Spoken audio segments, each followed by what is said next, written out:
ఇచ్చోడ సిరికొండ మండలాల్లో జరిగినటువంటి కళ్యాణ లక్ష్మి షాదీ ముబారక్ అవినీతి వాటాల పంపకంలో తేడా రావడం చివరికి హత్యలు చేసుకునేదాకా కూడా పరిస్థితి వెళ్తున్నదంటే ఏ రకంగా దీంట్లో అవినీతి ఉన్నదో ఈ సందర్భంగా మీరంతా కూడా అర్థం చేసుకోవాలి.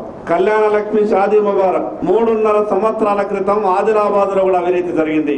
దాని ఆ రోజు మేము భారతీయ జనతా పార్టీ డిమాండ్ చేసినాం. కోట్ల రూపాయల అవినీతి జరిగింది. దీంట్లో ఎవరి పాత్ర ఎంతుంది, న్యాయ విచారణ చేపట్టాలంటే ఆ రోజు టిఆర్ఎస్ ప్రభుత్వమే ఎంక్వైరీని ఆపేసింది. మళ్ళీ ఈ రోజు సిరికొండ ఇచ్చోడ మండలాలలో కోట్ల రూపాయల అవినీతి జరిగింది.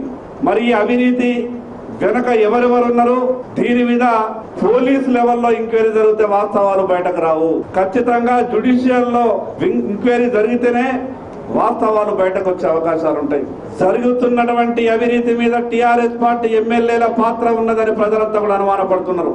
ఎందుకు అనుమానపడుతున్నారు అంటే దాన్ని మంజూరు చేసే అధికారం ఎమ్మెల్యేలకే ఉన్నదని చాలా గొప్పగా చెప్పారు. కాబట్టి 70 సంవత్సరాలు ఉన్నటువంటి వాళ్లకు పెళ్లిళ్ళు చేస్తున్నారు, 75 సంవత్సరాలు ఉన్నటువంటి వాళ్లకు పెళ్లిళ్ళు చేస్తున్నారు.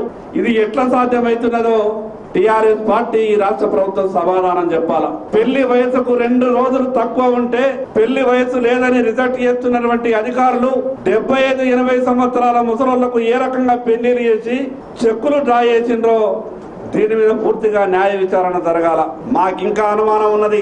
ఇచ్చోడ సిరికొండ మండలంలో కాదు, ఉమ్మడి ఆదిలాబాద్ జిల్లాలో ప్రతి అసెంబ్లీ నియోజకవర్గంలో వందల బెనిఫిషర్ల పేర్ల మీద లక్షల కోట్ల రూపాయల డబ్బులు లేపినట్టు మాకు అనుమానం ఉన్నది. టిఆర్ఎస్ పార్టీ ఎమ్మెల్యేల మీద ఉన్నటువంటి అనుమానం పూర్తిగా నివృత్తి కావాలంటే, మీరు మీ నిజాయితీని నిరూపించుకోవాలంటే మీరే స్వయంగా మీ లెటరేట్ల మీద జ్యుడిషియల్ ఎంక్వైరీకి మీరు ఉత్తరాలు రాయాలా.